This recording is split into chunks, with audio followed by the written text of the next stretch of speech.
Hello guys! Welcome back again to my channel, Mami Luz Vlog. And for today's video ay tara, mamalengke tayo guys. Ay hindi, para mag-grocery pala tayo guys ng mga fruits. At saka bibili na rin ako guys ng mga pampasalubong ko pag uwi ko sa Pinas. So let's go!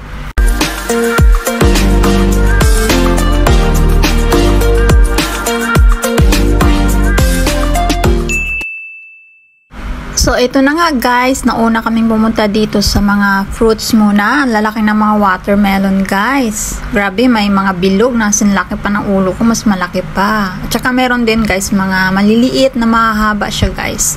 Super lalaki ng mga ng mga watermelon. Dito kami namili ng mga fruits kasi maganda naman yung mga klase ng fruits dito. May pagkamahal nga lang pero mas maganda na yung mahal na, maganda naman yung quality. O diba guys, ayan, nagtutrolley yung alaga ko, nakasakay pa sa trolley. So ayan yung mga fruits, ayan guys, so pakita ko sa inyo. Ganyan yung mga dito guys sa grocery. Gusto ko rin sana guys pumunta ng palengke, kaso nga lang hindi ko alam nasaan ang palengke dito. Lagi na lang sa grocery ako namimili ng mga kailanganin namin sa bahay, ganon, ayan.